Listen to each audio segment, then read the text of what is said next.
क्षणोक्षणी हाची करावा विचार, तरावया पार भव सिंधू.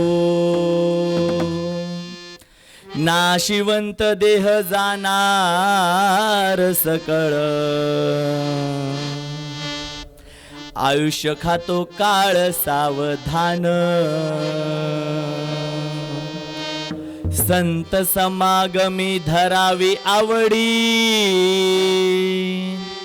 करावी तातडी परमार्थाची. नाशिवंत देह जाणार सकळ, आयुष्य खातो काळ सावधान. तुका म्हणे इहलोकीच्या व्यवहारे, नका डोळे धुरे भरोनी राहो. नाशिवंत देह जाणार सकळ, आयुष्य खातो काळ सावधान. विठ्ठल विठ्ठल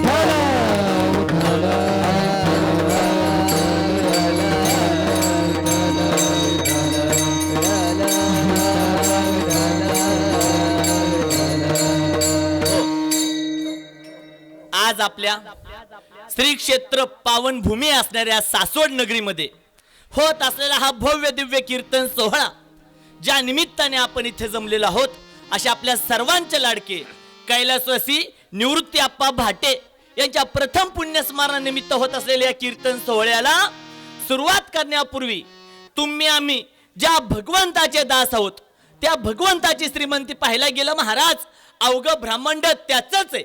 पण तोच भगवंत ज्यावेळी आपल्या भक्तांवर प्रसन्न होतो ना, त्यावेळी आपल्या भक्तांसाठी केराच्या टोपल्या पण डोक्या वागवताना मागं पुढं पाहत नाही. तोच भगवंत ज्यावेळेस आपल्या भक्तांवर प्रसन्न होतो, त्यावेळी आपल्या भक्तासाठी एका राजाची हजामत करायला पण मागं पुढं पाहत नाही. अशा ब्रह्मांड नायक विठुरायाच्या तुम्ही आम्ही दास आहोत. म्हणून कीर्तनाला सुरुवात करण्यापूर्वी एकदा पंढरीनाथाला नमन करूया.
अशा प्रकारे विठुरायाला नमन झाल्यानंतर महाराज, आज जर अध्यात्मात सर्वात श्रेष्ठ साधना पाहायला गेली तर ती ब्रह्मचार्याची असते. तुमच्या माझ्या माऊली ब्रह्मचारीच होत्या ना, ज्ञानोबाराय ब्रह्मचारीच होते. पण आजपर्यंत अशी कुठं ललकारी ऐकली का अखंड कोटी ब्रह्मचारी ज्ञानोबाराय? नाही महाराज, तुमच्या माझ्या माऊलींच्या ज्ञानाचं तेज इतकं लखलखीत आहे की माऊलींच्या ज्ञानाच्या त्याच्या पुढं आपण माऊलींची ब्रह्मचार्यासारखी साधना देखील दुर्लक्षित करतो. अशा संजीवन समाधी घेतलेल्या माऊलींच्या पावन भूमीमध्ये कितीही मतिमंद विद्यार्थी गेला तर त्याला ज्ञानाची प्राप्ती झाल्याशिवाय राहत नाही. मग स्वप्नील महाराजांना पण असंच वाटतं. आमच्या श्री क्षेत्र सासवड पावन भूमीमध्ये होत असलेल्या कीर्तन सोहळ्यात मला पण कुठंच ज्ञानाची कमतरता पडायला नको म्हणून अवघ्या विश्वाच्या ज्ञानाच्या सागराला आपल्या माऊलींना एकदा नमन करूयात. ओम नमो ज्ञानेश्वरा. ओम नमो ज्ञानेश्वरा. ओम नमो ज्ञानेश्वरा. ओम नमो ज्ञानेश्वरा.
अशा प्रकारे माऊलींना नमन झालं तर महाराज एखाद्या नवीन जोडप्याचं लग्न होतं.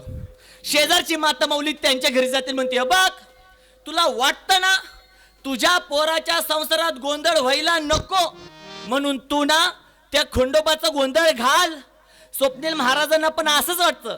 आमच्या कैलासवासी निवृत्ती अप्पांच्या निमित्ताने होत असलेल्या कीर्तन सोहळ्यात पावसाचा तरी गोंधळ व्हायला नको म्हणून घालून एकदा त्या खंडोबाचा गोंधळ.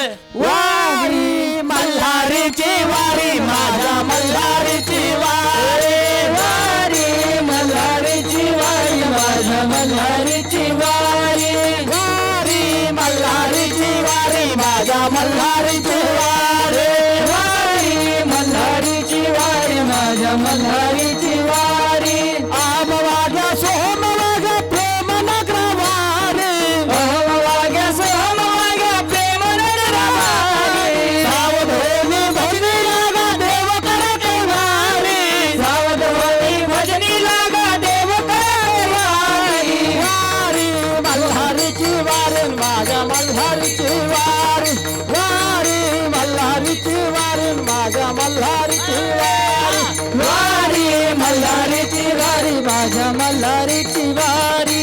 वारी मल्हारीची वारी माझ्या मल्हारीची वारी.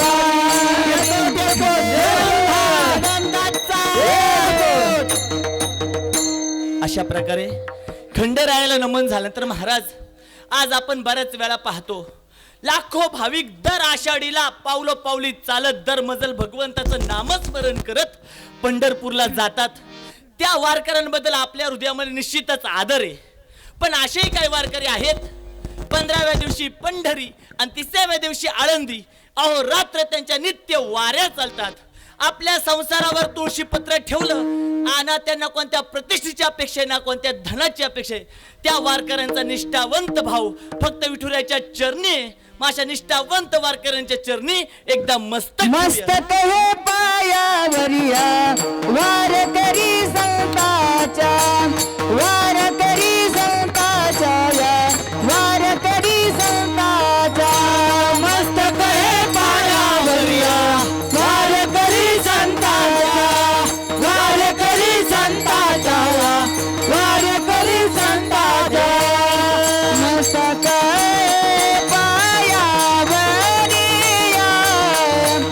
वारकरी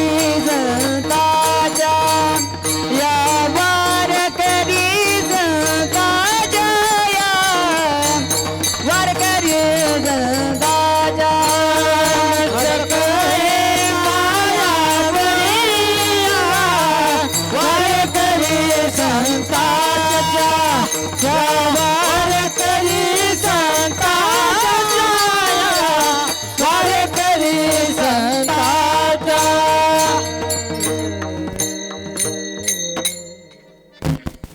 विठ्ठल विठ्ठल.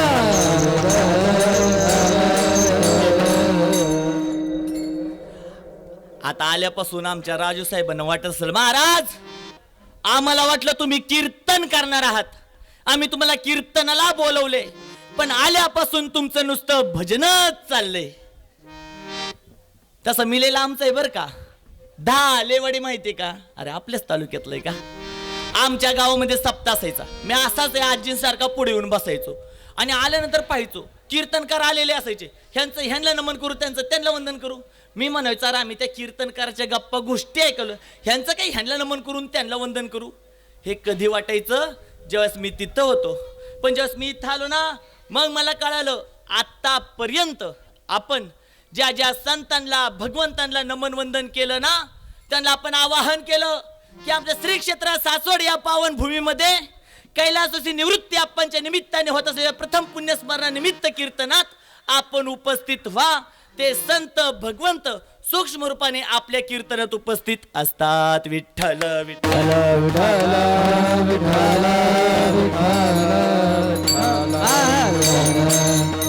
तर आपल्या सर्वांना माहिती आहे की कोणत्या निमित्ताने आपण इथे जमलेलो आहोत. सर्वांचे लाडके असणारे, अतिशय चारित्र्य संपन्न असणारे आपले निवृत्ती आप्पा, कैलासवासी निवृत्ती आप्पांच्या निमित्ताने हा प्रथम पुण्यस्मरणाचा सोहळा होतोय.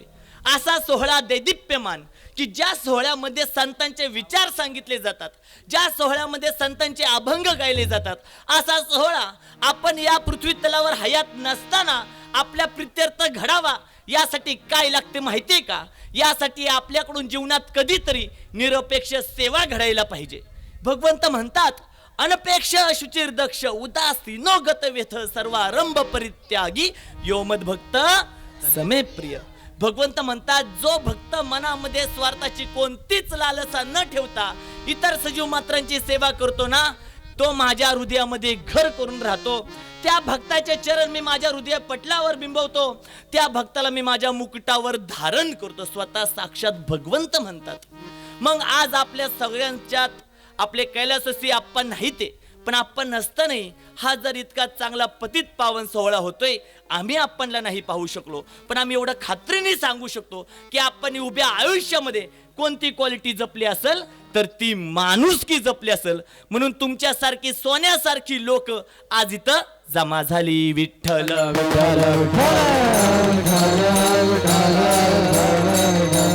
आप्पांच्या या सोहळ्यासाठी घेतलेला अभंग जगद्गुरु तुकोबरायांचा 4 चरणांचा अतिशय सुरेख असा अभंग की ज्या अभंगातून तुम्हाला आम्हाला जीवनाचा तुकोबरायांनी सार सांगितलंय. फक्त सार सांगून थांबले नाहीत तर तुकोबराय एका वडीलकीच्या नात्याने आपल्याला सावध करतात. काय म्हणतात तुकोबराय? क्षणोक्षणी हाची करावा विचार तरावया पार भव सिंधू. काय करतात तुकोबराय म्हणतात, तुम्ही प्रत्येक क्षणाला हाच विचार करा की हे सगळे भवसागर पाहताय मायेने भरलेला, त्यापासून तुम्हाला तरायचंय. तुकोबराय आपल्याला त्यासाठी म्हणतात. आणि तो भवसागर कसा माऊली म्हणतात. ही सगळी सांसारिक लोक एका होडीमध्ये बसलात आणि ती होडी समुद्राच्या मध्यवर्ती ठिकाणी आली. जिकडं नजर जाईल तिकडं पाणीच पाणी, पाणीच पाणी. आणि तरी देखील त्या होडीला खालून बिळं पडलेत, त्या बिळातून पण पाणी येते. होडी प्रत्येक क्षणाला त्या पाण्यामध्ये बुडत चालली. पण या संसारिक लोकांना जराही त्याची फिकर नाही. हे संसारिक लोक मोठमोठे लग्न सोहळे आज आयोजित करतात, विविध गोष्टींमध्ये आपला वेळ खर्ची करतात, विषय वाचनामध्ये अंध झालेत आणि माझ्यासारख्या भगवंताला यांना विसर पडलाय. माऊली पण आपल्याला सांगतात. आणि मग तुकोबराय पुढे त्याचा दुजरा देत म्हणतात, नाशिवंत देह जाणार सकळ आयुष्य खातो काळ सावधान. तुकोबराय म्हणतात हा देह नाशिवंत आहे, हा जाणार आहे. तुम्ही कितपत याला जपणार आहात हे कुणाच्या हाती लागलं नाहीये. आज ना उद्या तुम्हाला आम्हाला त्या यमसदनी जावंच लागणार आहे. त्यासाठी काय व्हा तर सावध व्हा. जीवनाचं अंतिम सत्य मरणच आहे ना, तर त्यासाठी आपण काहीतरी प्रिपरेशन केलं पाहिजे, सावधान व्हायला पाहिजे. म्हणजे आपण त्यासाठी सज्ज होणं गरजेचं आहे, असं तुकोबाराय निर्वाळा देतात. आणि तिसऱ्या चरणात तुकोबाराय म्हणतात, फक्त प्रॉब्लेम सांगत नाही की जायचंय, त्याचं सोल्युशन सांगतात. आता तुम्हाला तर कळाले की आम्हाला त्या देवाच्या ठिकाणी जायचंच आहे, तर आम्ही तुकोबाराय काय केलं पाहिजे. तुकोबाराय म्हणतात, आपली तेवढी पात्रता नाही, तुमची माझी तेवढी योग्यता नाही, क्षमता नाही. जर तुम्हाला त्यातून वाचायचं असेल, या भवसागरातून जर तरायचं असेल, तर तुम्हाला कुणाची संगत धरावी लागेल. संत समागमी धरावी आवडी, करावी तातडी परमार्थाची. तुकोबाराय म्हणतात, कुणाची संगत धरा, संतांची संगत धरा. कारण संतांचे षडविकारांचा समूळ नाश झालेला असतो. काम, क्रोध, लोभ, मोह, मद, मत्सर, ईर्ष्या, द्वेष अशा संतांच्या सगळ्या वासनेचा अंत झालेला असतो. त्यांची जर आपण संगत धरली, त्यांच्या इतका आपण महान नाही होऊ शकत, पण त्यांच्या सहवासात गेल्यानंतर तुकोबाराय म्हणतात, संग जया जैसा लाभ तया तैसा. आणि तिसऱ्या चरणात तुकोबाराय म्हणतात, एवढं सगळं मी सांगतोय खरं, तुमची इच्छा पण होईल की संतांची भक्ती करावी, देवाच्या मंदिरामध्ये जाऊन आम्हाला नामस्मरण करावं. पण तुकोबाराय म्हणतात, काळजी करू नका सांसारिक लोकांनो, मी तुमच्या पण बाजूनी बोलतो. तुकोबाराय म्हणतात, मला माहिती आहे की ज्यांनी ज्यांनी संसार थाटलाय, ज्यांनी ज्यांनी आपल्या मुला बाळांना जन्माला घातले, लग्न केलीत, त्यांच्यावर किती मोठमोठ्या जबाबदारी असतात. मग संत तुकोबाराय पण आपल्या सांसारिक लोकांच्या बाजूने बोलतात. तुका म्हणे इह लोकीच्या व्यवहारे. तुकोबाराय म्हणतात की हा सांसारिक व्यवहार करायचाय, त्यापासून तुम्ही वाचू शकत नाही. मग कसा करा, नका डोळे धुरे भरून राहो. म्हणजे हा सांसारिक व्यवहार करताना, 4-2 रुपये कमवताना सत्य मार्गाने कमवा.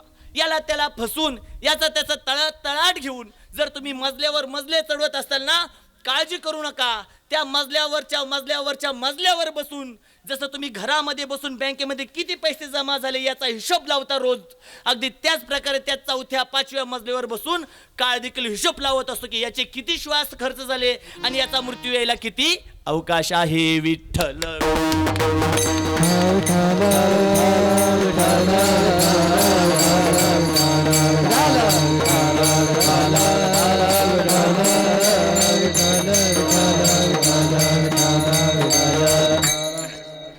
पुनश्च एकदा आपल्या सर्वांचं खूप खूप आभार आहे. पहा, आनंदामध्ये न सांगता लोक जमा होतात आणि दुःखामध्ये लोकांना सांगावं लागतं. पण अगदी त्या दुःखाला आपण ज्यावेळेस स्मरण करतो, पण त्या दुःखातूनही काहीतरी शिकायला भेटणार आहे. संत तुलसीदास म्हणतात की जी लोक एखादा व्यक्ती मरण पावल्यानंतर त्यासाठी शोक व्यक्त करतात ना, त्या लोकांना याची जराही फिकीर नाही, आज ना उद्या त्यांची अवस्था तीच होणार आहे. तुमची माझी यातून कोणीच वाचलं नाही. प्रत्येकाची अवस्था काय होणार आहे, मरणाला सामोरं जावं लागणार आहे. प्रत्येक क्षणाला आपण मरणाच्या त्या दरबारामध्ये प्रवेश करतोय, कोणच वाचलं नाही. मग त्या मरणाला सामोरं जायचे तर भगवंताची जशी अपेक्षा आहे तसं वागणं आपलं कर्तव्य नाही, आपल्या जीवनाचा उद्देश असला पाहिजे. भगवंत म्हणतो, मी तुम्हाला जन्माला घातलंय ना, तर तुम्ही जीवन जगत असताना प्रामाणिकपणे जगा. आणि जर प्रामाणिकपणे जगत असताल जितकं शक्य होईल तेवढ्या तुमच्या सभोवताली असलेल्या सजीव लोकांची तुम्ही निरपेक्ष सेवा करा. हे भगवंताला आपल्याकडून अपेक्षित आहे. आपल्याला त्या उद्देशाचा विसर पडलाय.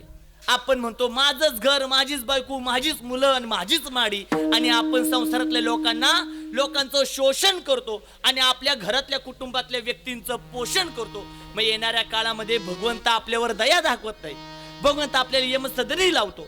आणि त्यातून वाचायचं असेल तर अशा धर्ममंडपात याल तर जीवनाचा खरा उद्देश तुम्हाला कळेल. अरे जर आम्हाला मरणाला सामोरं का, तुमची माझी जाण्याची वेळ, जाण्याचं ठिकाण, जाण्याचं निमित्त पहिल्यापासून ठरले. आम्ही कुठं मरणार, कोणत्या दिवशी मरणार, कोणत्या कारणाने मरणार, हे पहिल्यापासून ठरलेलं आहे. फक्त तेवढा प्रवास आपण सगळे पूर्ण करत चाललोय. अहो एखादा पप्या असतो, ह्या श्री महाराजांसारखा एखादा पप्या आपल्या घराच्या बाजूला असणाऱ्या वाळूच्या ढिगाऱ्यावर घरं तयार करतो, कोपी तयार करतो. 2 तास पप्या लावतो ती कोपी तयार करायला, आणि तेवढ्यात त्याचे वडील येतात.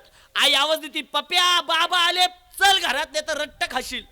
पप्या 2 तास ती घरं तयार करायला लावलेली होती ना, 2 सेकंदामध्ये तो दणक्यास त्यात उडी मारतो आणि घरात पळतो. का, कोणाला माझा बाप आला. मग तुकोबराय पण आपल्याला तेच सांगतात, अरे तुम्ही सावध व्हा, हा मृत्यू प्रत्येक क्षणाला तुमच्या जवळ येत चाललाय, जवळ येत चाललाय. पण नाही, आपण मशगूल झालो 2-2 गुंठे विकत घ्यायला, एखादा मजला बांधायला, विविध गोष्टींमध्ये विषय वासनामध्ये अंध झालोत. आपल्याला तुकोबराय सावध करतात, अरे हे कुठपर्यंत आहे, हे सगळं करू नका, अशातला भाग नाही. मग करायचे ना सत्य मार्गाने करा. 2 नाही तुम्ही 10 मजले चढवा, पण त्यामध्ये कुणाचा तळतळाट घेऊ नका, हे तुकोबरायांना आपल्याला सांगायचंय. आणि हे सगळं करत असताना आपल्या जीवनाचा मूळ उद्देश पण आपण विसरला नाही पाहिजे. मूळ उद्देश काय, की आपल्याकडून इतर सजीव मात्रांना कोणतीच हानी नाही पोहोचली पाहिजे. आज आपण पाहतो एवढा समाज बदलला महाराज, एवढा समाज बदलला. लोक दुसऱ्यांना अतिशय तुच्छ नजरेने पाहतात. आता आले इलेक्शन, आले आता इलेक्शन आले महाराज. इलेक्शन मध्ये याचा त्याची जिरवण्यासाठी लोक म्हणतात, त्याचं वाटोळ होणार असेल ना, माझं थोडं वाटोळ झालं तरी चालेल, पण त्याचं वाटोळ व्हायला पाहिजे. इथपर्यंत लोकांची मानसिकता बिघडली महाराज.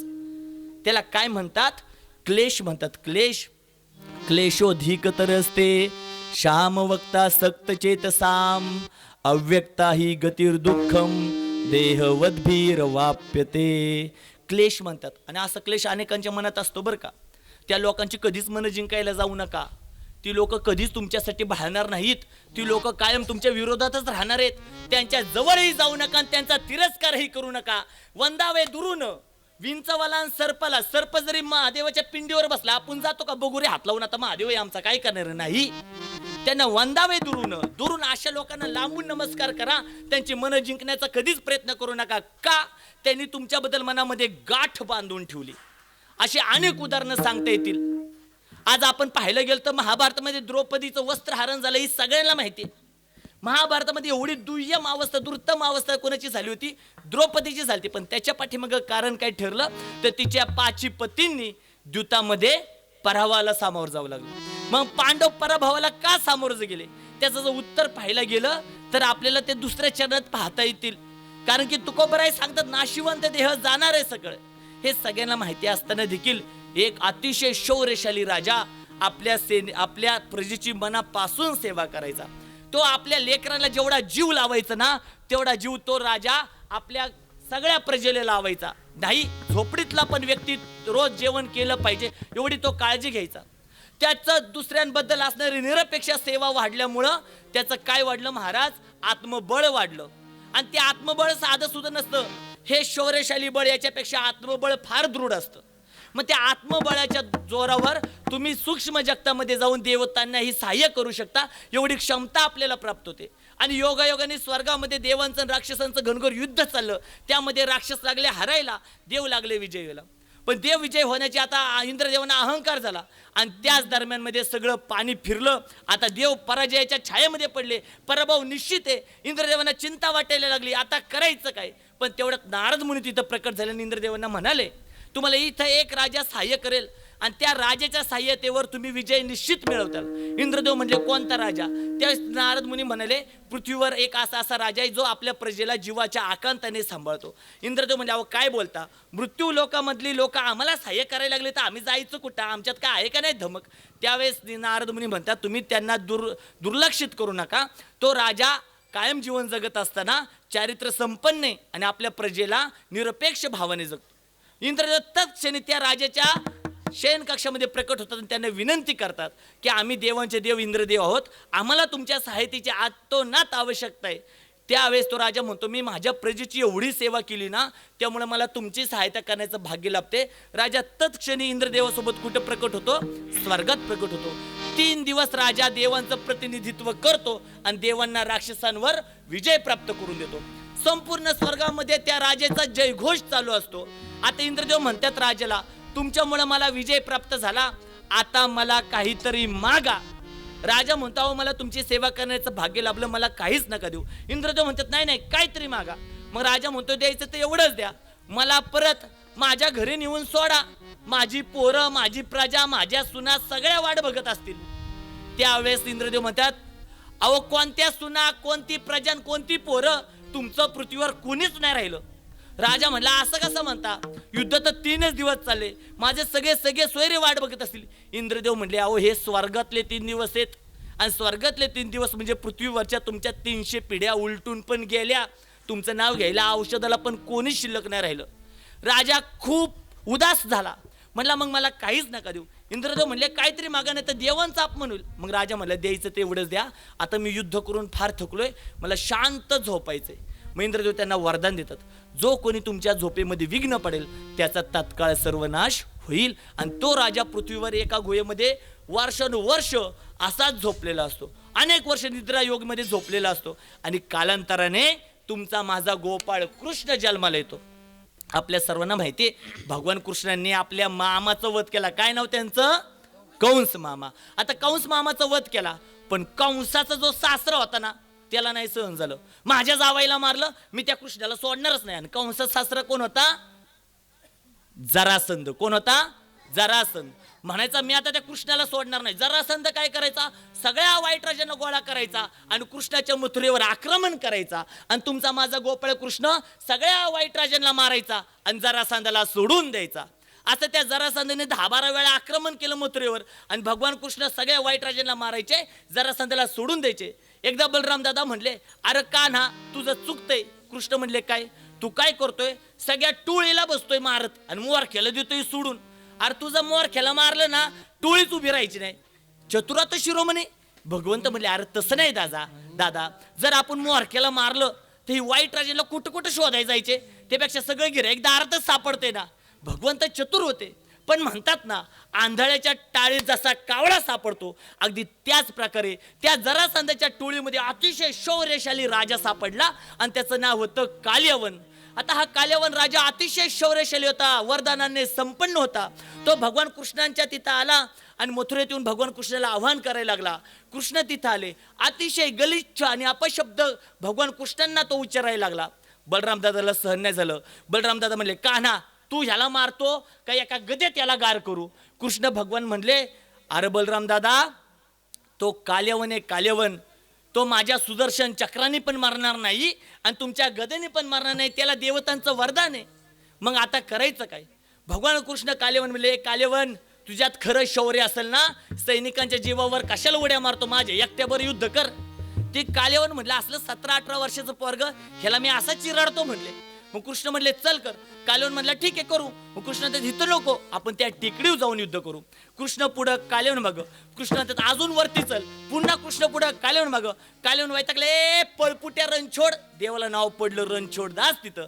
पण कृष्ण पुढं गेले. शेवटी भगवान कृष्ण त्या गुहेत शिरले जिथं हा राजा वर्षानुवर्ष निद्रा अवस्थेमध्ये झोपला होता. काल्यवन त्या गुहेपाशी होतो, म्हणतो असल्या गुहेत जाऊन कितीतरी वाघांना मी फाडले, तुझ्यासारख्या पोराला असा चिरडतो. काल्यवन पण आतमध्ये शिरतो. भगवान कृष्ण आपला पितांबर काढतात, झोपलेल्या राजाच्या अंगावर टाकतात आणि भगवान कृष्ण आडोशाला जाऊन लपतात.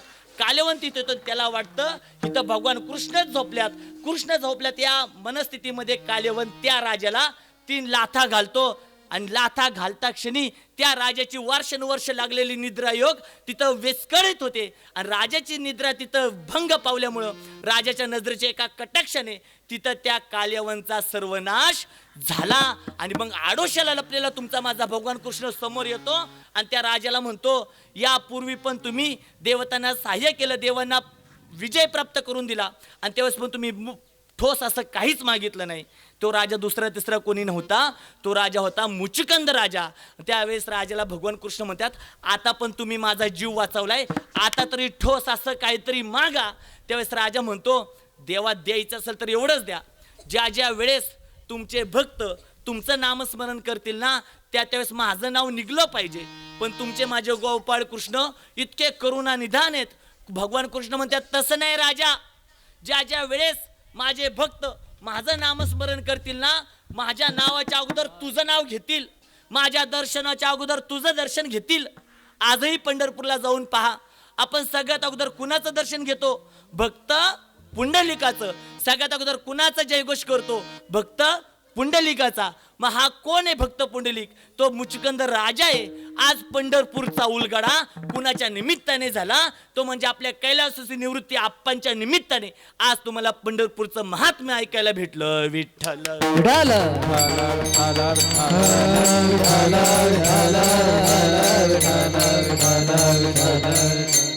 मग हे सगळं कधी तुम्हाला कळणार आहे, ज्यावेळेस तुम्ही या धर्ममंडपात येताल. आणि धर्ममंडपात यायचं असेल तर पूर्वजन्मीची काहीतरी पुण्याही लागते. अन्यथा आता धर्ममंडपात येणं शक्य नाही. आलं तर मोबाईल शिवाय वेगळं होणं शक्य नाही. लोकांचं इथं ध्यान लागत नाही, लोकांचं इथं लक्ष लागत नाही. पण तुम्ही पवित्र आत्मे आहात. तुका म्हणे होता ठेवा तो या भावा सापडला. तुमचं पूर्वजन्मीचं पुण्य उदयाला आलं म्हणून आज तुम्ही या धर्ममंडपात आला. आणि जीवन मरणाचं खरं रहस्य काही कालावधीमध्ये तुम्हाला या तुकोबारांच्या अभंगाच्या प्रथम चरणातून समजेल. क्षणाची करावा विचार, क्षणाची करावा विचार, क्षणाची करावा विचार, क्षणाची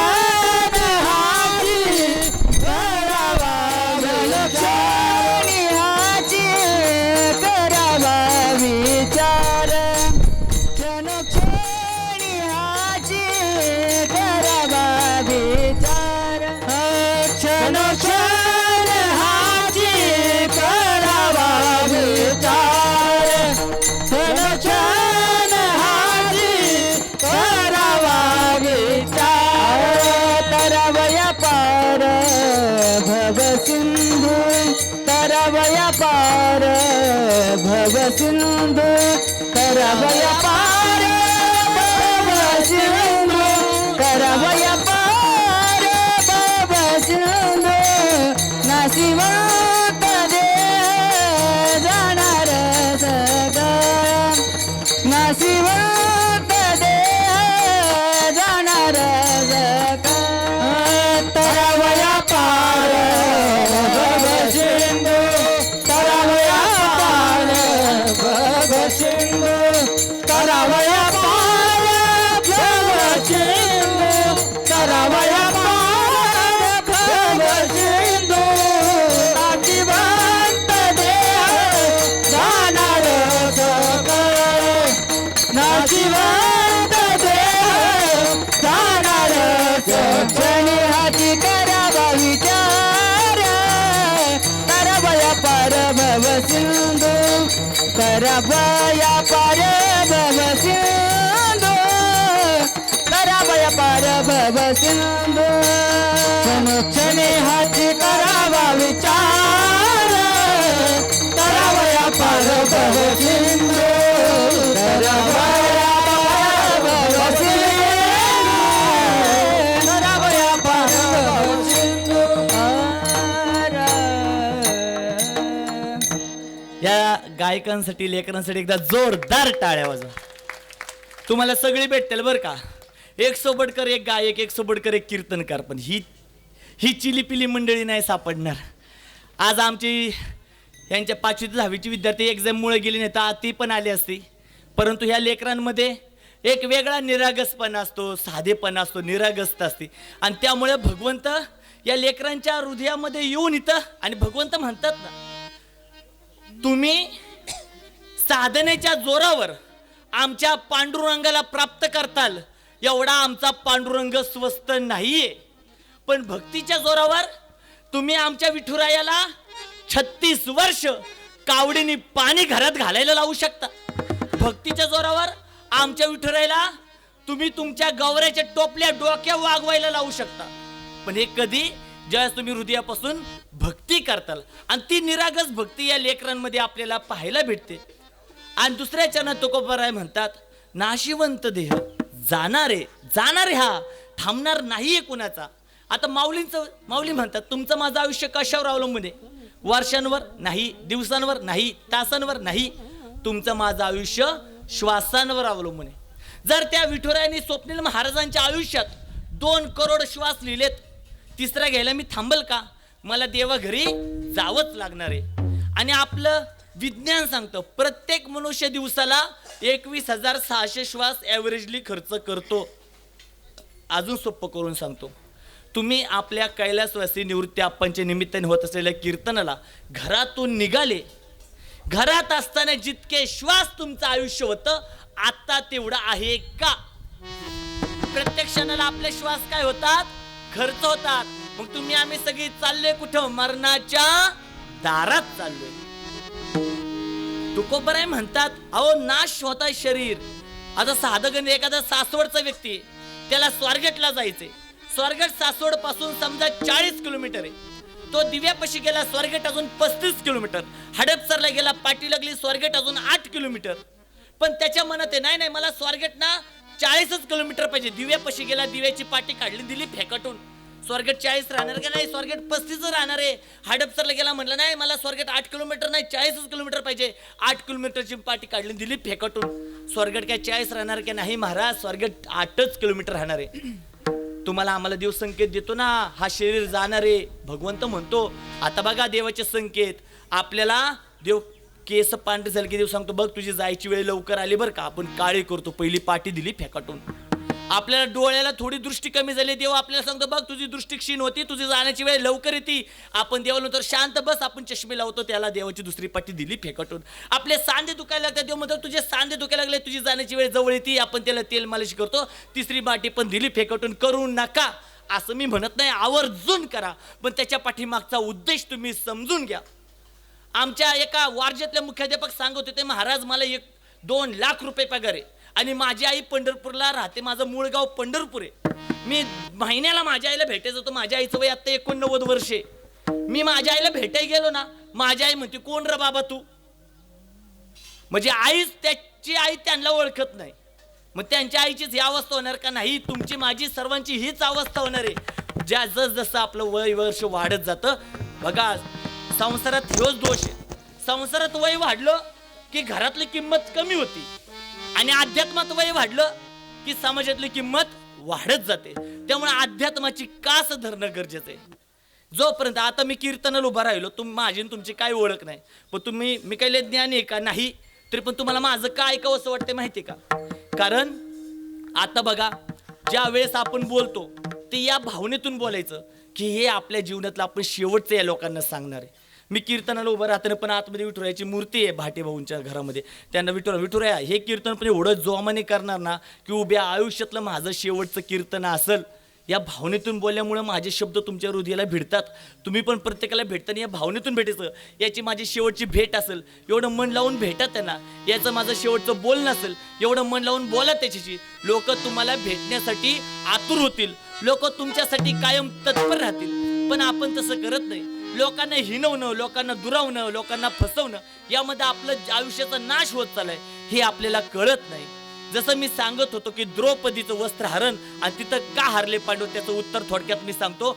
जरासंधाचा तो दृष्टांत सांगणं आवश्यक होतं की त्याची महानता काय होती. भगवंतानी अक्षरशः जरासंध काय महाने माहितीये का महाराज? आपण एखादा गाव का सोडतो? एखाद्या गाव गुंडांनी आपल्याला त्रास दिला, एखाद्या लोकांनी आपल्या चांगल्या कार्यामध्ये प्रत्येक वेळी आडवं चालत गेले तर आपण त्या गावाचा त्याग करतो. मग भगवान कृष्णांनी ज्या जरासंधामुळं तिथली मथुरा सोडली, द्वारका उभी करायला लागली समुद्रात भगवंताला, तो जरासंध साधा असेल का? विचार करा तुम्ही एकदा. मग पांडव द्यूतात हारले, त्याला कारण असं होतं की पांडव आता द्यूतात हारले. आपण लहानपणी चेल्लसाठ खेळला असेल, एक तरी डाव आपल्या बाजूने पडतो. मग पांडवाच्या बाजूने एक पण डाव पडला नाही का? पहिल्या डावात पांडव सगळे शस्त्रास्त्र हारले, नंतर सगळी सैनिक हारली, तिसऱ्या डावामध्ये पांडव अक्षरशः स्वतःला हारले, चौथ्या डावामध्ये पांडव इंद्रप्रस्थ हारले, 5व्या डावामध्ये पांडव आपल्या पत्नीला हारले. एक पण डाव पांडवांच्या बाजूने पडू नये, अहो पडणारच नव्हता. त्याला कारण काय? क्लेश. जरासंध एक राजा होता, त्या राजाला अनेक वर्ष पुत्र प्राप्तीच झाली नाही. पण अनेक वर्षानंतर त्याला कानावर गोड बातमी कळली, महाराज तुम्हाला सुपुत्र जन्माला आला. राजा आपल्या राणीकडे ढोल नगारे बजवत सगळी त्यांच्या सगळ्यात तालमाल घेत सगळं कुठं चाललंय, राणीच्या महालाकडे चाललंय की मला पुत्र जन्माला आला. अनेक वर्षानंतर या राजगादीला वारसदार निर्माण झाला. तिथे गेला, राजाने त्या पोराला पाहिलं, राजाने डोक्याला सतलावला, म्हटलं अरे पोरग जन्माला आलाय का राक्षस जन्माला आलाय? त्याचे हात दुबंगलेले, पाय दुबंगलेले, सगळं शरीर उयडे वाकडं. राजा म्हणले याला पहिला गावाच्या वेशीच्या बाहेर काढा. आणि राजाच्या सांगण्यावरून सैनिक त्याला गावाच्या वेशीच्या बाहेर नेलं आणि त्याला तिथं नावून टाकलं. पण तिथे एक मायावी राक्षसीन राहायची, तिचं नाव जरा नावाची राक्षसीने.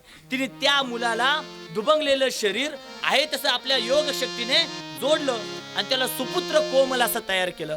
राजाला ही बातमी कळली. राजा म्हणला जरा त्या राक्षसीनेला म्हटलं की माझं पोरग मला परत दे. पण जरा नावाची राक्षसीन म्हणली मी नाही देणार.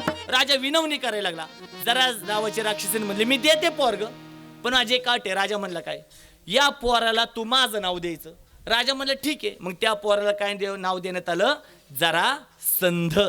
आता बघा म्हणतात महाराज ठीक आहे, पण पांडवांचं ह्यांचं कनेक्शन काय, किंवा पांडव हारले त्यात कसं काय, तर त्याचं उत्तर असे, हा जरासंध जो होता ना, त्याच्या मनामध्ये पांडवांबद्दल आतोनात क्लेश होता. त्या कुरुक्षेत्र युद्धात कोण जिंकल कोण हारेल माहिती नाही, पण कायम पांडवांच्या उलट उभा राहायचा. का, कृष्ण पांडवांच्या बाजूने असायचे. मग युद्धामध्ये भगवान कृष्ण अर्जुन, युद्ध तर नव्हतंच महाराज, ते जरासंधाच्या नगरीत गेलते ब्राह्मणाचा अवतार घेऊन. कृष्ण तिथे, अर्जुन तिथे, आणि इथं आपला भीम आहे. आणि म्हणाले की जरासंधाला म्हणले की आम्ही तुला मुष्टियुद्धाचं आव्हान करतो, आमच्या तिघांपैकी कोणाशी पण युद्ध कर. आता दोघं शरीराने सडपातळ होते, कृष्ण आणि अर्जुन. पण जरासंधाला आपल्या शरीरावर अभिमान होता, अहंकार होता.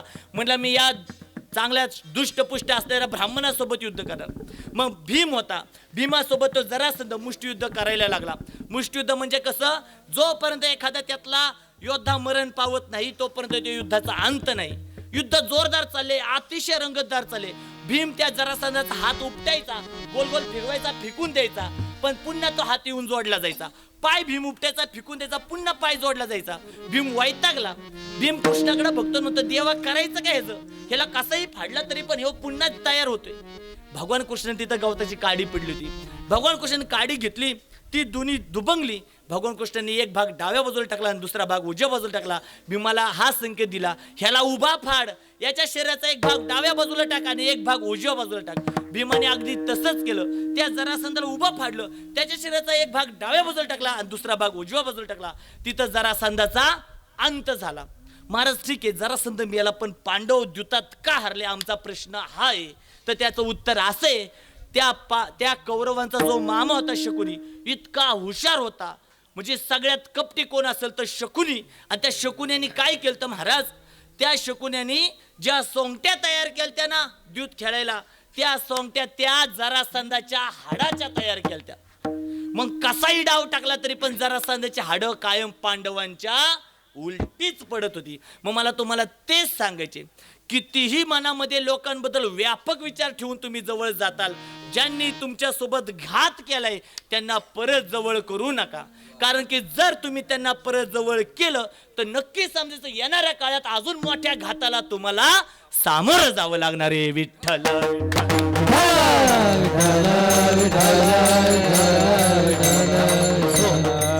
पण आज तुम्ही या कीर्तनाला आला, एवढी बहुमूल अनमोल अशी उपस्थिती तुम्ही कीर्तनाला दर्शवली, त्यामुळे तुमच्या शरीराचा इथं नाश होत नाहीये. प्रत्येक क्षणाला श्वास खर्च होतात हे मान्य, पण एकनाथ महाराज भागवतच सांगतात, जो व्यक्ती हरी कीर्तन चालू असताना तिथं उपस्थित असतो ना, तर त्या कीर्तनामध्ये त्या व्यक्तीचे जितके श्वास खर्च होतात ते श्वास त्यांना कीर्तनामध्ये असणाऱ्या व्यक्तीचे यमाला घेण्याचा अधिकार नाही. तो यम प्राशन करत नाही. याचा अर्थ आत्ताच्या घडीला तुमचा मृत्यू जागेवर स्तब्ध आहे. तेच अभंगाचं द्वितीय चरण. नशिवंत देह जाणार सकळ, नशिवंत देह जाणार सकळ,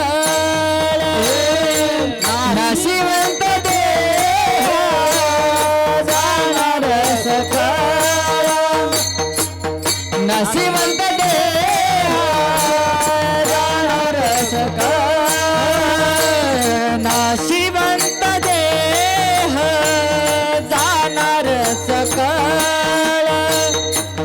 नशिवंत देह जाणार सकळ, नशिवंत देह जाणार सकळ, नशिवंत देह जाणार सकळ, आयुष्य खातो काळ सावधान, आयुष्य खातो काळ सावधान, नाशिवंत देह जाणार सकळ, नाशिवंत देह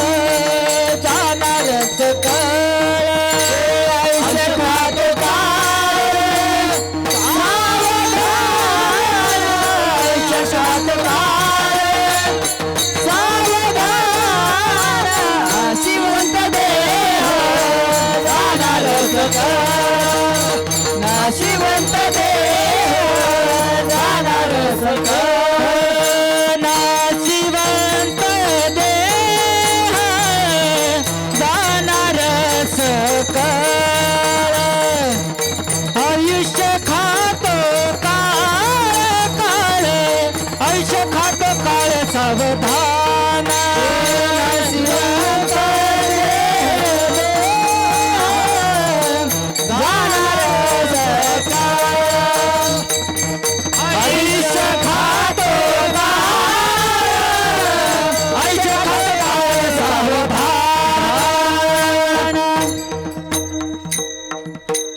आता बघा 11:15 वाजत आले. किती स्पीड मध्ये सांगा, किती वेगात सांगा, मला असं वाटतं किती सांगून किती नाही. कारण एक तर कधीतरी तुमच्यासारखे संसार आता एवढा स्पीड मध्ये चाललाय आणि त्या संसारामध्ये तुम्हाला प्रत्येक क्षणाला जाग करण्यासाठी भगवंताच्या कृपेने, संतांच्या वारकरी संप्रदायाच्या कृपेने असे सोहळे नितांत चालू आहेत. याचा अंत होणारच नाही. मग किती लोक ओरडत आले ना, देव काही खरं आहे का महाराज? अख्ख्या गावातून एखाद्याचा पहिला आवाज यायचा, 10-12 गावातून एखादं ओरडायचं, देव काही खरं आहे का? पण आजकाल प्रत्येक गावातून 10-12 बॉम्ब बोलतात, देव काही खरं आहे का, देव काही खरं आहे का? ना असेल तर दाखवा. देव काय आमचा असाच बसलाय का तुमच्या पुढे यायला? देवाची अनुभूती घ्यावी लागते. आणि मग सगळ्यात मोठं पाप काय सांगितलं? सगळ्यात मोठं पाप तुम्ही एखाद्याला त्रास दिला हे नाही. सगळ्यात मोठं पाप काय? तुम्ही ज्या वेळेस एखाद्या व्यक्तीची, त्या देवावर असणारी श्रद्धा तोडता, याच्यापेक्षा मोठं पापच नाही. श्रद्धा कुणाची तोड नाही. श्रद्धावान लभते ज्ञानम. श्रद्धा ज्याच्या मनामध्ये, भगवंत त्याला ज्ञान असंच देतो. पण आजकाल ते राहिलं नाही. ते ज्ञान कुठं प्राप्त होणार आहे? तर ज्यावेळेस आपण अध्यात्मातले ज्यावेळेस ग्रंथ चाळू, गीता भागवत करती श्रवण अखंड चिंतन विठो. पण गीता भागवत वाचायला लोकांना वेळ नाही. लोक सगळ्यांना आताच्या घडीला काय झालंय माहितीये का? एक आहे ना, पहिल्यांदा कसं गावात 4-5 जण व्यसनी सापडायचे, कोण दारोडी, कोण गांजाडी वगैरे. पण आजकालच्या आजकाल अख्खं गाव व्यसनी झाले. सगळं व्यसनी गाव झाले. आणि ते कशाचं झाले? मोबाईलचं झाले. महाराज मोबाईलने कुणाला सोडलं नाही. बारक्या पोरांना सोडलं नाही, महिलांना सोडलं नाही, कीर्तनकारांना सोडलं नाही, शिक्षकांना सोडलं नाही, कुणाला सोडलं नाही. मोबाईलच्या कचाट्यात फक्त एकच वर्ग राहिला आणि तो म्हणजे कोणता? दारुड्यांचा. दारुडीच तेवढी वाचली त्या मोबाईलच्या घरात. असाच एक दारुडा होता, रानामध्ये गेला, उसाला पाणी देत होता आणि त्याला कळलं की रे आज जायला पाहिजे घरी. खूप दारू पेला होता, पण आता घरी जाऊन जेवण करून झोपायचं. पण त्याच्या ध्यानात आलं, अरे आज तर संकष्टी आहे, माझी बायकोला उपवास आहे, मला घरी 9:30 शिवाय चंद्र उगवल्याशिवाय जेवाय भेटणार नाही. उसाला पाणी देत बसलाय. आणि बऱ्यापैकी महाराज असंच असतं बरं का, दारुड्यांच्या बायकासले चांगल्या असतात, देवाची भक्ती करणाऱ्या. आणि कीर्तनकारांच्या बायका आता आमचं झालं ना त्यामुळे माहिती नाही, पण बऱ्यापैकी. मग दारुड्या म्हटलं घरी गेल्यानंतर बायको आता तिथं देवपूजा चालत, त्याने 9:30 वाजले. नंतर म्हटलं आता चंद्र उगवल, गेला मोटर बंद केली आणि घरी जायला लागला. त्याच्या मनात आलं, अरे आता उद्या पहाटेचे मोटर ऑटोमॅटिक चालू, लाईट आले, बघू तरी विहिरीत पाणी की नाही, तर ऑटो बंद करून जाऊ. ती गेली विहिरीत पाणी बघायला. त्या दारुड्याला पाणी नंतर आधी पाण्यात चंद्र दिसला. दारुडा म्हणला, अरे चंद्रा, अख्खं गाव तुझी वाट बघत असेल उपास सोडायला, तू विहिरीत पडलाय, मला काहीतरी केलं पाहिजे. मग दारोडा कुपीत गेला, आतून मोठा कासरा आणला, ती कासरा घेतला, गोल गोल फिरवला आणि टाकला विहिरीत आणि वर वाढायला लागला. आणि वर वाढता वाढता तो कासरा एका चिपामध्ये अडकला. आणि त्या दारोड्याला वाटलं की मला आता चंद्र सापडला. तो जीव खाऊन ओढतोय, पण ती दावच वरती आहे ना, त्याला वाटलं चंद्र जरा जास्तच जड दिसते. मग तेव्हा विहिरीवर दोन्ही पाय ठेवून उभा राहिला. ओढतोय वाढता वाढता दोरी त्या चिपतून निसटली. तसा दारोडा पाठणी पडला, आ करतोय आणि वर बघतोय, त्याला वरती चंद्र दिसला. दारोडा म्हणला, थोडं लागलं पण तुला आभाळातच पोहोचवलं ना विठ्ठल.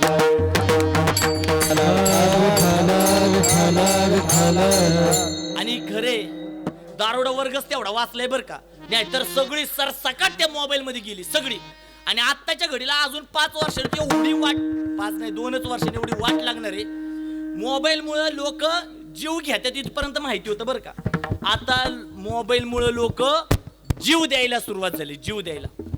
शिरूर मधली घटना, एक 35 वर्षाचा प्राध्यापक कॉलेजला शिक्षक आहे, त्याची बायको पण प्राध्यापिका कॉलेजला शिक्षिका आहे.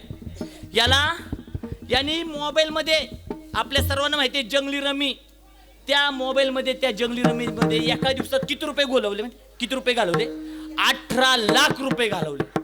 आता बायकोला काय तोंड दाखवायचं मग रेल्वेच्या रुळावर जाऊन त्यांनी जीव दिला. बरं ही फक्त शिरूर मधली घटना नाही, आपल्या तालुक्यात अशी 3 घटना घडल्या. त्यांनी जीवाची तिथं आत्महत्या करण्यापर्यंत मजल मारली. मग हे फार दूर नाही, हे आपल्यापर्यंत पण येणार आहे. आपल्या लेकरांना मोबाईल पासून दूर ठेवणं काळाची नितांत गरज आहे. मोबाईल असायला पण पाहिजे, पण रात्री 10 नंतर सकाळी 6 पर्यंत आपल्या लेकरांना मोबाईल द्यायची काय गरज आहे. कालची घटना धनकवडी मधली, एका पोराने आईने मोबाईल मालिका बघत मोबाईलवर बघत होता पोरगा, आईने घेतला म्हणजे झोप म्हणली, 11:30 झोप म्हणली. एवढं म्हणले म्हणून त्याने आईला कात्रीने वार केले आणि आईने मग पोलीस मध्ये गुन्हा दाखल केला स्वतःच्या पोरावर की याच्यामुळे माझ्या जीवाला धोका आहे. अरे ज्याने म्हातारपणापर्यंत आपल्या आई वडिलांना सांभाळायला पाहिजे त्याच्या विरोधात जर आता माता कंप्लेंट करते याच्यामुळे माझ्या जीवाला धोका आहे, अजून मानसिकता किती खाली जाणार आहे. हा एका मुलाने तर आपल्या 4थी 5वीतल्या मुलाने आपल्या आईच्या डोक्यातच बॅट घातली.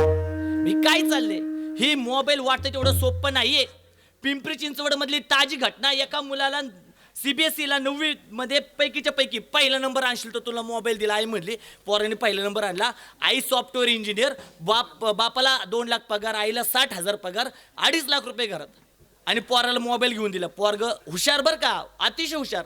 आणि पोराला त्या मोबाईलचं एक गेमचं एवढं वेळ लागलं, त्या गेममध्ये टास्क देण्यात यायचे की तुम्ही तुमच्या घरामधल्या गॅसवर जाऊन 15 सेकंद असा हात चालू गॅसवर ठेवा, त्याचा व्हिडिओ काढा आम्हाला पाठवा.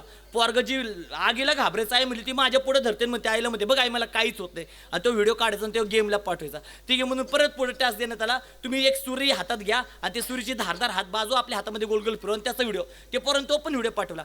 परत त्याला पुढचा टास्क देण्यात आला की तुमच्या घराचा आम्हाला नकाशा तयार करून पाठवा. पोराने तयार केला, इकडे किचन, इकडे बेड, इकडे गॅलरी, सगळं. पण त्याच्या पुढे टास्क देण्यात आला की आता तुम्ही 10 पावलं सरळ चाला, 4 पावलं उजव्या बाजूला चाला, डाव्या बाजूला 5 पावलं चाला, आणि आता 6 पावलं चालल्यानंतर वरून जंप घ्या. आणि ती बरोबर जंप कुठे गेली तर गॅलरीत गेली. 14व्या मजल्यावरून पोरांनी वरून उडी टाकली. आई वडिलांच्या जीवनाची रांगोळी झाली. आणि आता हे सगळं झालं बरं का. आणि त्याच्या पुढे जाऊन सगळ्यात व्यथित करणारं स्टेटमेंट काय, त्याची आई म्हणती, माझ्या पोराच्या या मृत्यूला जर जबाबदार कोण असेल ना तर हे सरकार जबाबदार आहे. का? या सरकारने, या शासनाने असल्या गेमा आपल्या भारतातच येऊन नाही दिल्या पाहिजे. आता मला सांगा, तुमच्या पायाला काटा मोडला, तुम्ही चप्पल आपल्या पायात घालता का अख्ख्या गावाला घालता? मग सरकार कसं जबाबदार असेल? त्यासाठी सुज्ञ बुद्धी लागते. त्यासाठी आपली संगत कशी पाहिजे, संतांची संगत पाहिजे, चांगल्या लोकांची, कीर्तनाच्या संगतीमध्ये या. इथं आलं तर ज्ञानाचं प्राशन होईल, देवाचं अस्तित्व कळेल. माझ्या वर्गातलं पोरगं म्हणलं नाही, मी MBA करतो महाराज. MBA झालं माझं, master of business administration. MBA झालं. माझा मित्र म्हटला, स्वप्नील तुला का धोतर घालतोय, म्हाताऱ्या माणसांच्या जाऊन बसतोय आणि सगळं देव करतोय, आणि तुझं मेला आणि मेल्यावर तुला कळालं देव बिव काय नसतो, तुला कसलं वाईट वाटेल र? म्हणलं, सुम्या तू बरोबर बोलतोय रे, पण जाऊ दे, मी म्हाताऱ्या माणसाच्या जाऊन चांगलं 2 घास खातोय तरी. पण सुम्या तू एवढा फिरतो, पबला जातो, फिरायला जातो, दारू पितो, बियर पितो, सगळं करतो, पण सुम्या जर तू मेला आणि मेल्यावर तुला कळालं देव असतो, तुझं कसं होईल? विठ्ठल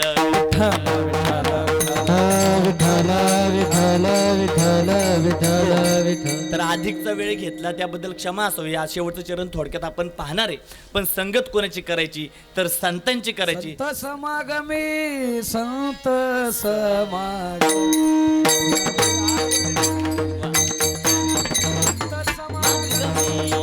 संत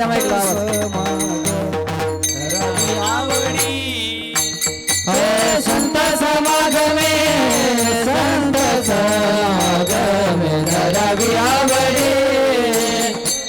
संत समागमे, संत समागमे धरावी आवडी. संत समागमे, संत समागम धरावी आवडी. संत समागमे, संत समागम धरावी आवडी. संत समागमे, संत समागमे धरावी आवडी. संत समागमे, संत समागमे आवडी करावी तातडी परमार्थाची करावी तातडी परमार्थाची नाशिवंत देह नाशिवंत देह जाणार सकळ वा नाशिवंत देह नाशिवंत देह जाणार सकळ करावी तातडी परमार्थाची करावी तातडी परमार्थाची नाशिवंत देह नाशिवंत देह जाणार सकळ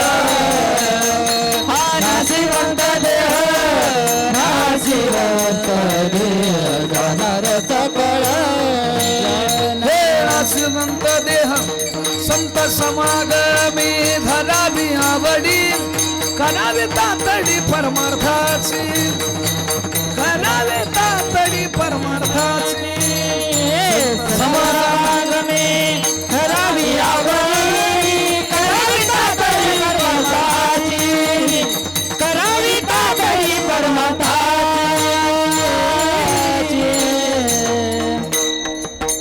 अशा प्रकारे 3 चरणांचा भावार्थ झालाय.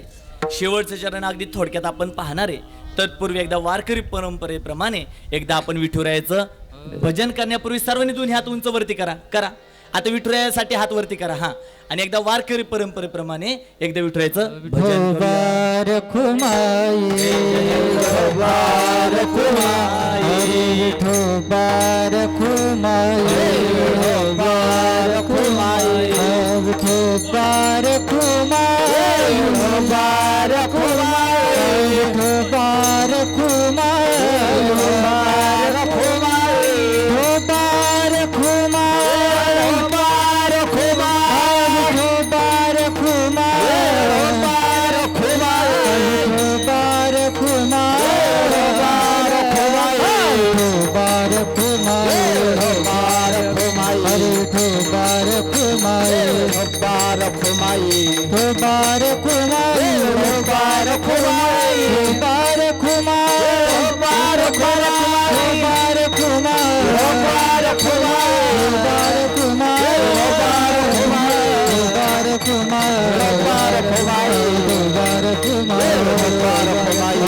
ठोबार खुमाई ठोबार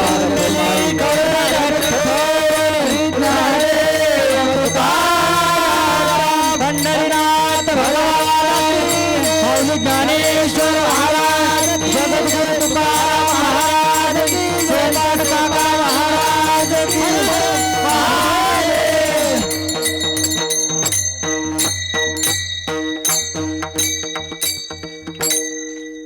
क्षणोक्षणी हाची करावा विचार तरावया पार भव सिंधू नाशिवंत देह जाणार सकळ आयुष्य खातो काळ सावधान संत समागमी धरावी आवडी करावी तातडी परमार्थाची नाशिवंत देह जाणार सकळ आयुष्य खातो काळ सावधान विठ्ठल विठ्ठल विठ्ठल विठ्ठल विठ्ठल विठ्ठल विठ्ठल विठ्ठल हो. अशा प्रकारे 3 चरणांचा भावार्थ झालाय. शेवटचं चरण अगदी थोडक्यात पाहणार आहे. तत्पूर्वी ज्यांच्या घरातून ज्यांचे बाबा निघून गेले, ज्यांचे आजोबा निघून गेले, ज्यांचे पती निघून गेले, त्यांच्या हृदयावर झालेला घाव काही कमी असणार आहे का?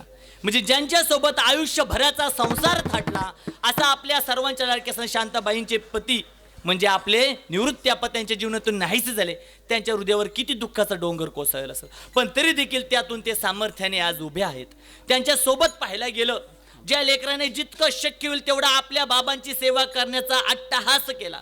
नवे नवे ते बाबा हयात नसतानाही त्यांच्या प्रित्यर्थ भव्य दिव्य असं कीर्तन सोहळा आयोजित केला. असे आपल्या सर्वांचे लाडके राजू दादा राजेश साहेब असतील, त्यांना पण मनामध्ये किती दुःख अंतकरणातून व्यापलं असेल की माझे बाबा नाहीसे झाले. त्याचबरोबर जाऊन पाहायला गेलं तर त्यांच्यामध्ये त्यांची सुकन्या असतील, मग आमच्या संगीताताई असतील, संध्याताई असतील, यांना आतोनात मनातून भावना विवश झाले असेल की आमचे बाबा नाहीसे झाले. आणि त्यांचं पाहायला गेलं ना महाराज, आयुष्याची 83 ओलांडली बरं का, 83 वर्षापर्यंत. आणि मी विचारलं ना राजेश दादांना की साहेब कसं काय तुमच्या बाबांची तुम्ही खूप सेवा, नाही म्हणले महाराज आम्हाला काय सेवा करायला भेटते. आणि आमच्याकडे नाही बाबा राहता, आम्ही त्यांच्याकडे राहतो. यातून त्यांचं मोठे मन कळलं.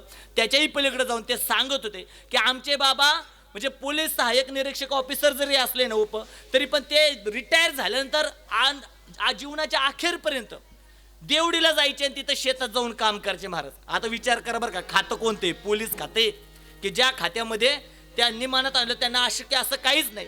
4 लोक तिथं कामाला लावतील आणि घरात बसून खातील, पण नाही, त्यांना काय म्हणावं, त्या मातीशी नाळ जोडली होती. त्यांना मातीची सेवा करण्याचं व्यसन लागलं होतं. त्यातून उत्पन्न किती याच्याशी काय देणं घेणं नव्हतं. पण पहाटे बस स्टँडवर ड्रायव्हर यायच्या आधी ते तिथं उपस्थित राहायचे देवडीच्या बसला बसायला. हे त्यांच्या मनामध्ये काय होतं, तर त्या मातीसोबत जोडलेलं नातं होतं. मग असं निष्ठावंत असणारं नातं आज नाहीच झालं. भाऊंचे विचार इतके चांगलेत.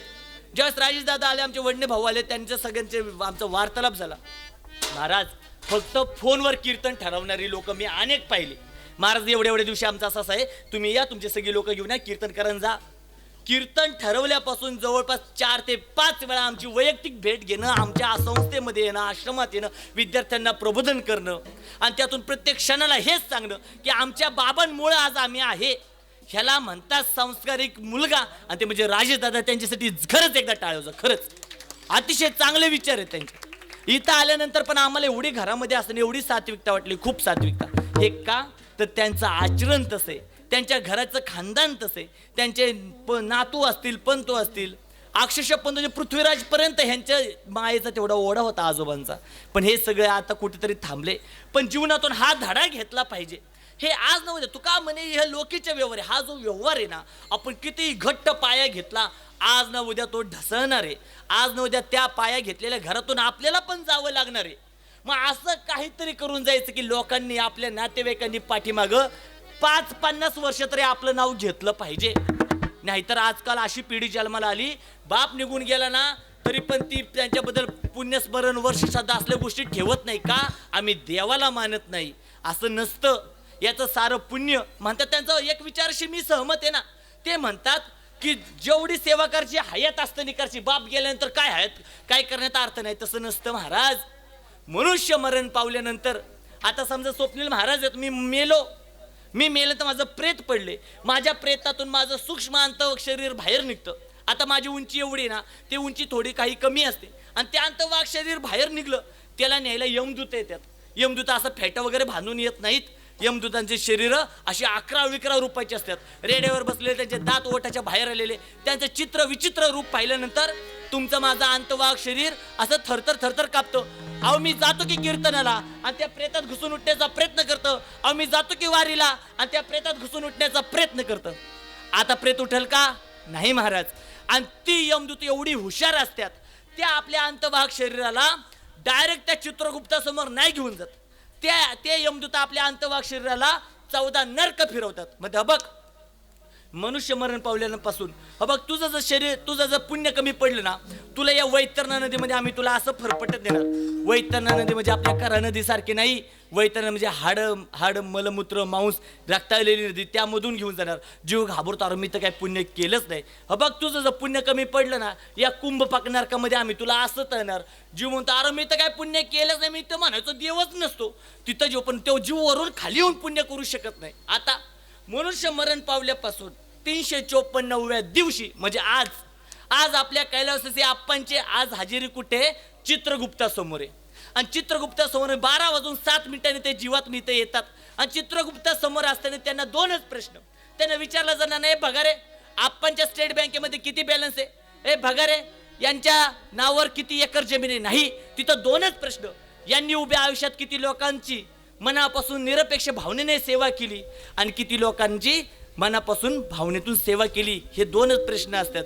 तिसरा प्रश्न विचारला जात नाही. मग विचार करा, आता तो जीव घाबरतो, वरून तर खाली येऊन पुण्य करू शकत नाही. पण यातून पण देवाने एक संधी ठेवली. कुळी कन्या पुत्र होती जे सात्विकन तयाचा हरिक वाटे देवा. सोन्यासारखी 3 लेकरं यांना देवाने दिल्यात. मग आमच्या संगीताताई, संध्याताई, आमचे राजेदादा यांनी हा कीर्तन सोहळा आयोजित केला. आणि हा सोहळा आयोजित केल्यानंतर याचं सगळं पुण्य कुणाला प्राप्त होतं? त्या जीवात्म्याला प्राप्त होतं. विठ्ठल विठ्ठल विठ्ठल विठ्ठल विठ्ठल विठ्ठल विठ्ठल. बरं का, 12ला 1 मिनिटं कमी आहे. 12 वाजून 7 मिनिटाला आपण अभंग घेणार आहे. मला माझ्या कीर्तनात 2 महत्वाचे दृष्टांत संपवतो, घाई घेतो, तुम्ही समजून घ्या. परत कधी भेटते आपल्याला, चालेल ना? पटकन घेतो, 2-2 मिनिटाचे आहेत. बघा की आज आपल्या आप्पांच्या निमित्ताने जे अन्नदान होईल ना, त्याचं महात्म्य एकदा समजून घ्या. आपल्या सासवड सारखं एक नगर होतं आणि त्या नगरामध्ये एक 20 वय असणारे युवक, त्यांनी चांगलं भेळीचं मिसळीचं दुकान टाकलं होतं. आणि त्या हॉटेलमध्ये सकाळी सकाळी 4 जणांना म्हणले, ओ शेठ पाणी देता का? ह्याला वाटलं बरं झालं, सकाळ सकाळ चांगली भावनी झाली. त्यांनी बिगी जाऊन पाणी आणून दिलं. त्यांनी पाणी पिलं, पण त्यांनी त्याच्या हॉटेलातलं चहा नाही घेतली, मिसळ घेतलं, गेली निघून. ती म्हणले असेच गेली. पण त्या दिवशी त्या पोराच्या गावातलं एक जण मेलं. म्हटलं काय झालं असेल, जाऊ द्या. परत आठवड्याने ती चौघा आली, म्हणली ओ शेठ पाणी देता का? ह्याला वाटलं आज तरी काहीतरी घेतलं, पटकन गेला, पाणी आणून दिलं, पाणी पिलं. पण त्या चौघांनी त्याच्या हॉटेलातून काहीच नाही घेतलं, ती गेली निघून. पण त्या दिवशी त्यांच्या गावातली 3 जण मेली. ती पोरग म्हणलेला का ही चौघा आमच्या गावात आली की आमच्या गावातलं कोणतरी मरते, नक्की हायत तरी कोण? परत 15 दिवसांनी आली, म्हणजे ओ शेठ पाणी देता का? ही पोरग म्हणलं पाणी नाही, मी तुम्हाला चहा पण देतो, माझ्या एका प्रश्नाचं उत्तर द्या. ती म्हणली काय? ती म्हणला तुम्ही आमच्या गावात आला की आमच्या गावातलं कोणतरी मरतंय, नक्की तुम्ही हायत तरी कोण? ती चौघ म्हणली आम्हाला सांगायचा अधिकार नाही, पण तुझा आमच्यावर पाण्याची उपकार आहे म्हणून सांगतो. अरे आम्ही ना यमदूत आहेत, यमदूत, आणि ज्याचं बरतं ना त्याला न्यायला येतो. आता सासवडचं पोरग हुशार होतं, म्हणला आता मी तुम्हाला पाणी पाजलं, माझं तुमच्यावर उपकार झालं, माझं एक काम करताल का? ती चौघ म्हणली काय? आता तुम्ही परत गेला ना, माझा कितवा नंबर आहे तेवढं बघून या. ती म्हणली सांगायचा अधिकार नाही, पण तुझं उपकार येतो बघून. ती चौघ गेली. महिना ओलांडला आणि महिन्यानंतर ती चौघ आली. चौघ असे तोंड पडून त्याच्या हॉटेलात बसली. ते म्हणलं पाणी देऊ का नको, चहा देऊ का नको, काहीच घे ना. म्हणजे अरे झालं काय? त्यावेळेस चौथ्या मोठी ती गबोला बारक्या म्हणजे अरे झालं काय? बारकं ढसा रडायला लागलं. तो म्हणलं ए रडू नको म्हटला. त्यातलं एक जण म्हणलं अरे आम्ही तुझं मरण बघितले, मरण. तुझं मरण कसं आहे? तुझं लग्न होणार आणि तुमच्यात परंपरा आहे, तुझी बायको तुझी शयन कक्षामध्ये वाट बघत असणार पंचपक्वान्नाचं ताट घेऊन, आणि ज्यावेळेस तिथं तू त्या जिन्यामध्ये येणार, 4थी पायरी चढणार, 4थ्या पायरीवर भला मोठा नाग येणार आणि तो नाग तुझ्या पायाला दंश करणार आणि तू तिथं मरण पावणार. ती पोरग ज्ञानी होतं, म्हटलं मरण कुणाला चुकलं नाही, पण ही चौथं का रडते? म्हणली चौथं ह्याच्यामुळे रडते, जी नाग बनून चावणार ही चौथंच चावणार आहे. बघ जीवनात काय पण कर, फक्त लग्न करू नको. आणि हा मूलमंत्र ती पोरग जपायला लागला. आई लग्न थांबा 2 वर्ष, लग्न थांबा 2 वर्ष, 2 वर्ष पोरग 30शीला पोचलं. प्रत्येक गावातले जण आहेत बरं का 30शीला लग्नच झालं नाही. आणि मग तिथं गेला, आई म्हणली लग्न करतो का ना? आम्ही काशीला जाऊ. आई वडिलांच्या हट्टापायत्याने लग्नाला उभा राहिला. त्याला माहितीये मरणाचा आज शेवटचा दिवस आहे, मी जाणार आहे. लग्न झालं. लग्न झाल्यानंतर त्या पायऱ्यांपाशी आला, पायऱ्यांच्या जिन्यावर त्याची बायकोवरती पंचपक्वान ताट घेऊन उभी आहे त्या शयन कक्षामध्ये, आणि जिन्याच्या पायथ्यापाशी आला तो वरून एक मोठा नाग खाली यायला लागला. नागाच्या डोळ्यातून पाणी वाहत होतं. अरे याने मला पाण्याचं अमृत पाजलं आणि मी आज याला विष ओकणार आहे. नागाला वाईट वाटत होतं. पण तत्पूर्वी त्या घराच्या पाठीमागं एक भिल्लीन कुटुंबातली महिला बाळंत झाली होती, आणि बाळंतपणाच्या वेदना म्हणजे मृत्यूच्या उंबरेला स्पर्श करून येण्यासारख्या वेदना या माता माऊलीनं माहिती असतील. आणि मग ती महिला म्हणली मला आत्ताच्या आत्ता बाबा खायला काहीतरी या, नाही तर मी जन्मलेल्या पोरालाच खाऊन टाकते. आता तिथं त्या झोपडीमध्ये टोपल्यात काहीच नाही. तिचा बाप ओरडायला लागला, कोण आहे का 2 घास जेव्हा दिल, कोण आहे का 2 घास. एवढी चारोळी त्या नववधूने ऐकली. संस्कारी खानदान घरातली पोरगी होती. तिने आपल्या नवऱ्यासाठी जे पंचपक्वान्नाचं ताट होतं ते खिडकीतून त्या आजोबांना दिलं. त्या वडिलांनी आपल्या पत्नी आपल्या मुलीला खाऊ घातलं. ते 2 जीव तिथं तृप्त झाले. आता ती पोरग 2 पायऱ्यावर आलं, नाग 2 पायऱ्या खाली आलं, पोरग 4थ्या पायरीवालं, नाग 4थ्या पायरीवाला, आणि नागाने जोरदार असं त्या पोराच्या पायावर दंश केला. पण त्या पोराला काहीच झालं नाही. पुन्हा त्या नागाने जोरदार असा दंश केला, पण त्या पोराला काहीच झालं नाही. ती पोरग म्हणलं अरे मी तुला पाणी पाजलं म्हणून तू तुझ्या दैवी कार्यात कशाला कामचुकारपणा करतो? तो नाग म्हणतो अरे या पृथ्वीचं सगळ्यात घातक तक्षक नागाचं विष तुला मी मारतोय, पण तुला काहीच होईना. त्यावेळेस तिथे एक दिव्य पुरुष प्रकट होतो, म्हणतो या मुलाचं मरण या 4थ्याच पायरीवर होतं, पण याच्या निमित्ताने जे अन्न होतं ते अन्न त्याच्या पत्नीने त्या 2 जीवांना तृप्त करण्यासाठी दान केलं, म्हणून या मुलाचं मरण आज इथं टळलं. मग आज विचार करा, आज आपल्या कैलासाची निवृत्ती आपणच्या निमित्ताने इथं अन्नदान होईल, वस्त्रदान होईल, ज्ञानदान होईल. याचं किती पुण्य आपल्या कैलासाची निवृत्ती आपणना प्राप्त होईल याची तुम्ही आम्ही कल्पना पण करू शकत नाही. विठ्ठल विठ्ठल विठ्ठल विठ्ठल विठ्ठल विठ्ठल विठ्ठल विठ्ठल. आता शेवटचा 3 मिनिटं राहिले, 3 मिनिटात शेवटचं दृष्टांत मी कीर्तन संपवतो बरं का. नाही तर म्हणतात महाराज सारखं कीर्तन तर गड्याळ बघते का त्याला संपवायचं. मला संपवायचं, मला अजून 1 तास चालू, पण तुमचा वेळ भाऊ मुले 3 मिनिटात एक छोटा दृष्टांत संपला. शेवटच्या चरण तुकोबाराने हे सगळी तुका म्हणी हे लोकीचे व्यवहार नका डोळे धुरे भरून राहू. एक असंच होतं, विशीतलं युवक होतं चांगलं. त्याच्याकडे काय होतं, 4 गाढवं वाळायला जायचं रानामध्ये आणि चांगलं जीवन चाललेलं. पण त्याच्या गावामध्ये कीर्तन सोहळा आयोजित केला. अख्खं गाव कीर्तन ऐकायला गेलं. ती पोरगं पण गेलं. सगळ्यात शेवट बसलं. कीर्तन ऐन रांगात आलं. महाराज सांगायला लागले, जर कुणाला मागचा जन्म आठवायचा असेल त्याने रोज पद्मासनात बसायचं, ओमचं 7 वेळा गुंजन करायचं, आपल्या आज्ञाचक्रावर ध्यान केंद्रित करायचं. काही दिवसांतर त्याचे प्राणवायूवरती खेचले जातील, त्याचं आज्ञाचक्र स्पंदन व्हायला सुरुवात होईल, त्याला ब्रह्मसमाधी लागल आणि त्याला मागचा जन्म आठवल. आता ऐकलं कोणी, त्या गाढवळणाऱ्या पोराने. सगळं कीर्तन झालं, सगळी लोक महाराजांच्या पाया पडली, गेली घरी निघून. ते गाढवळणाऱ्याला म्हटलं, महाराज मी जरा असं केलं मला मागचा जन्म आठवल का. महाराज म्हणले, खंड नाही पडून द्यायचा. म्हणलं मला कामच नसतं. मग ते करायला लागलं. रोज गाढवं चरायला सोडायचं. दुपारची वेळ आली की पिंपळाच्या झाडाखाली बसायचं. अशी 4 गाढवं चरायला सोडली. ओमचं गुंजन आज्ञाचक्रोधर, ओमचं गुंजन आज्ञाचक्रोधर. दिवसा मागून दिवस निघून गेले आणि 6 महिन्यानंतर एक अशी दुपार उजाडली. अशी 4 गाढवं पुढे चरायला सोडल्यात. पद्मासन लावलं, ओमचं गुंजन केलं, आपल्या आज्ञाचक्रावर ध्यान केंद्रित केलं आणि काय सांगू माता माऊली, त्याचे प्राणवायूवरती खेचले गेले. त्याचं आज्ञाचक्र स्पंदन व्हायला सुरुवात झाली. त्याला ब्रह्मसमाधी लागली आणि त्या मुलाला मागचा जन्म आठवायला लागला. त्याला दिसतंय, मागच्या जन्मात मी राजपूत ठाकूर होतो, माझं दिल्लीला घर आहे, माझी 2 मुलं आहेत, माझी 1 पत्नी आहे आणि मागच्या जन्मात मी शून्यातून विश्व निर्माण करून रात्रीचा दिवस करून भल्या मोठ्या 4 कंपन्या उभ्या केल्या. डोळे उघडले, पुढे 4 गाढवं आहेत.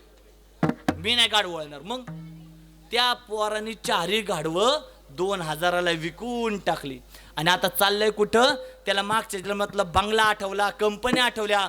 दिल्लीला गेला आणि दार वाजवला, दार उघडा. आता त्याची पोरं 35-40 वर्ष झालेली. म्हणली, कोण आहे ही पोरगं. म्हटलं, मी तुमचा बाप आहे. अरे दादा ही काय बोलते, ह्याला वडरात, त्याला वडलात सोप्या बसवला. तुला अक्कल आहे का, तू केवढा आम्ही केवढे. ती पोरगं त्या पोरांना सगळ्या जुन्या गोष्टी सांगितलं. मी तुम्हाला या शाळेत शिकवलं, तू आजारी पडला त्या दवाखान्यात पळवलं, आपल्या कंपन्या अशा 4 आहेत तिथं सरकारच्या धाडी पडल्या, तेव्हा अशा फायली लपवल्या. पोरांना ओळख पटायला लागली. तेवढ्यात आतून एक आवाज आला, काय कालवा चाललाय बाहेर. पोरगं टाणकून उभं राहिलं. अगं नंदे ये, तुझीच वाट बघत होतो. मागच्या जन्मातली बायको. म्हणली, पोरा तुला काय अक्कल आहे का. म्हटला, मग ती नवरा बायकोच्या सगळ्या गुप्त गोष्टी सांगायला लागलं. त्या म्हातारीबाईने डोक्याला, ए बाबा गप गप, पोरांपुढे काय बोलतो. खालीच बसली. अवस्था काय, पोरांना कळायला मागच्या जन्मातला बाप आहे, बायकोला कळायला मागच्या जन्मातला नवरा आहे. पोरं म्हणले, आता तुमची काय इच्छा आहे. ती म्हणलं, काय इच्छा म्हणजे, मागच्या जन्मात मी शून्यातून विश्व निर्माण केलं, तुम्हाला तळ हाताच्या फोडासारखं सांभाळलं आणि नको नको एवढा भ्रष्टाचार केला आणि भल्या मोठ्या 4 कंपन्या उभ्या केल्या. मला माझ्या 4ही कंपन्या नावाव करून द्या. बोला सासोडवरांना पोरं द्या त्याल का. एक पोरग म्हणलं, बघ हे 4000 रुपये घे, अजून 8 गाढवं घे, तिकडेच वळत बस, तिकडे येऊ नको. माऊली हेच सांगतात, तुम्ही संसार केलाय ना, लग्न केलंय ना, तर तुमची या संसारात भूमिका कुठपर्यंत, जोपर्यंत तुमच्या पोराबाळांची लग्न होत नाही तोपर्यंत. एकदा का लग्न झालं महाराज, मग आम्ही संन्यास घ्यायचं का. संन्यास नाही, एकदा का लग्न झालं मग तुम्ही फक्त एक 8 तास सोडून द्यायचं की माझ्या घरात मी सांगल तसंच व्हायला पाहिजे. एवढा 8 तास सोडताना राहिलेलं जीवन तुम्ही अगदी सुखाने जगाल. तेच अभंगाचं अंतिम चरण.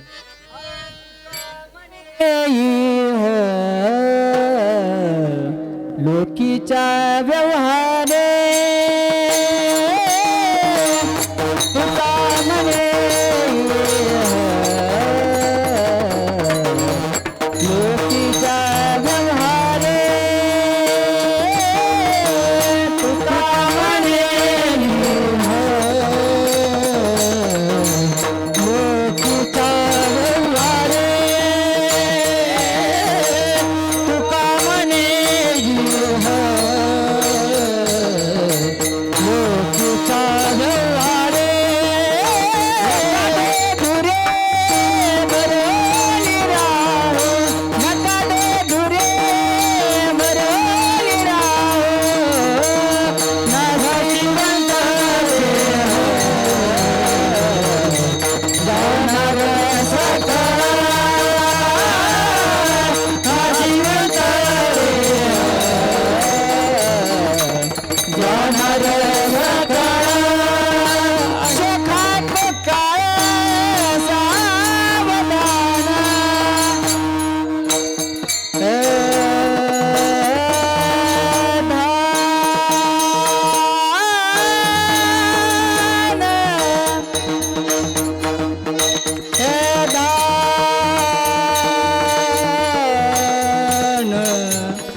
गम ग सा